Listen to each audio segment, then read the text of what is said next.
నేను అయోధ్యలో వచ్చే వాళ్ళందరికీ నిత్యం అన్నదానం పెడుతున్నా, అన్నప్రసాదం ఇస్తున్నా. ఎవరు వచ్చినా కానీ ముందుగా నాకు ఇన్ఫార్మ్ చేస్తే వాళ్ళకి రెడీ చేసి పెడతా. ప్రస్తుతం 1000 మంది పైన వస్తున్నారు. మన తెలుగు వాళ్ళకి భోజనం దొరకదు అక్కడ, అందుకని అందరికీ ఉచితంగా పెడుతున్నా. ఇంతకుముందు రాముల వారికి 5 వెండి ఇటుకలు ఇచ్చాను శంకుస్థాపనకి. మోడీ గారు శంకుస్థాపన చేశారు కదా, నా అదృష్టం బాగుండి ఆ ఇటుకలతోనే శంకుస్థాపన చేశారు. దాని మీద ఇప్పుడు గుడి తయారైంది. తర్వాత రాముల వారికి బంగారు పాదుకలు చేయించా, వెండి పాదుకలు, బంగారు పాదుకలు. వెండి పాదుకలు తీసుకొని దేశం అంతా అన్ని దేవాలయాల్లో పూజలు చేయించా. బంగారు పాదుకలు తీసుకొని రాముల వారి రామేశ్వరం నుంచి అయోధ్య వరకు నడిచి వెళ్ళాను. అది కూడా రాముల వారు నడిచిన దారిలో వెళ్ళా, డైరెక్ట్ వెళ్ళిపోకుండా వెళ్ళి ఇప్పుడు అక్కడే స్థిరనివాసం ఉంటున్నాను. తర్వాత ఇప్పుడు ధనుసు చేయించా 14 కిలోలు. రాముల వారి వనవాసం 14 సంవత్సరాలు, అందుకని 14 కిలోలు చేసా. కిలో బంగారం, 13 కిలోలు వెండి. ఇది రాముల వారికి కోదండరాముడికి వచ్చే చేతిలో ఉంటుంది, ఫస్ట్ ఫ్లోర్లో వచ్చే రాముల వారి చేతిలో. ఇప్పుడు నా మిస్సెస్ అక్కడే ఉంది అయోధ్యలోనే, నిత్యం అన్నప్రసాదం ఆమె చూసుకుంటుంది అక్కడ. వచ్చి చెన్నై అండి, జిఆర్టీ వాళ్ళు చేశారు. అలాగే నేను ఒక పెద్ద గుడి కడుతున్నా అయోధ్యలో. అంటే రాముల వారి గుడి ఉందిగా ఇంకెందుకు అనుకుంటారేమో. నేను పెట్టేది వంశవృక్షం. బ్రహ్మ దగ్గర నుంచి లవకుశుల తర్వాత కూడా 20 మంది ఉన్నారు, ఇంకా మొత్తం 64 మంది.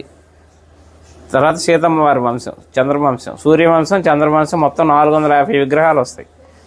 అంటే రాముల వారి వంశంతో పాటు రాముల వారికి అనుబంధం ఉన్న ఎవరెవరు ప్రముఖ వ్యక్తులు, మహా ఋషులు ఉన్నారు కదా, సప్త ఋషులు, వాళ్ళకి ఎవరెవరు సాంగత్యం ఉందో అందరి విగ్రహాలు పెట్టిస్తున్నా.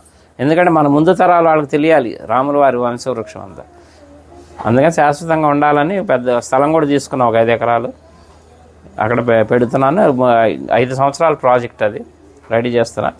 అలాగే ఇప్పుడు అయోధ్యలో అంటే మన తెలుగు వాళ్ళ తరఫున నేనేం పని చేసినా తెలుగు వాళ్ళ తరఫున చేస్తాను. అయోధ్యలో వాల్మీకి ఎయిర్పోర్టు, ఇక నేను వెళ్తూ వస్తూ పోతూ ఉంటాను కాబట్టి 2-3 సార్లు చూశాను, కానీ నాకు ఎందుకో లోటుగా అనిపించింది. అక్కడ ఒక విగ్రహం పెట్టిద్దామని గవర్నమెంట్ అప్రోచ్ అయితే పర్మిషన్ ఇచ్చారు, సెంట్రల్ గవర్నమెంట్. 16 అడుగుల వాల్మీకి విగ్రహం పెడుతున్నాను. ఆ విగ్రహం కూడా రెడీ అయిపోతుంది ఇప్పుడు. అది కూడా ఎవరన్నా సహకరించినా కానీ తీసుకుంటున్నా. ఎందుకంటే భక్తి నాకు ఒక్కడికే కావాలని కాదు, పుణ్యం అందులో అందరినీ భాగస్వాములు చేయాలి, ఎందుకంటే దైవ కార్యం. అందుకని ఎవరన్నా చేస్తే వీళ్ళు ఉన్న వాళ్ళు చేయొచ్చు. అనుగ్రహం మొదలుపెట్టాను, వర్క్ జరుగుతుంది ఫాస్ట్గానే. మార్చి ఏప్రిల్లో విగ్రహ ప్రతిష్టాపన అయోధ్యలో. అట్లా అన్ని కార్యక్రమాలు మీరు ఎవరు ఎప్పుడు వచ్చినా కానీ నాకు చక్కగా నాకు ఫోన్ చేస్తే ముందుగా అన్ని ఏర్పాట్లు చేస్తారు. రూములు కావాలన్నా అక్కడ 48 రూములు కూడా కట్టబోతున్నాను. వచ్చేవాళ్ళు ఇప్పుడు ఉన్నాయి, ప్రస్తుతానికి 4-5 ఆశ్రమాలు తీసుకున్నాను, మన హ్యాండ్ ఓవర్లో ఉన్నాయి. ఎవరు వచ్చినా అకామిడేషన్ అది ఏర్పాటు చేస్తారు అయోధ్యలో.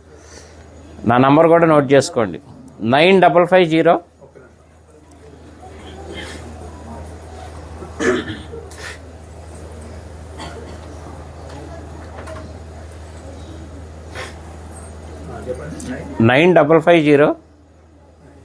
754-389.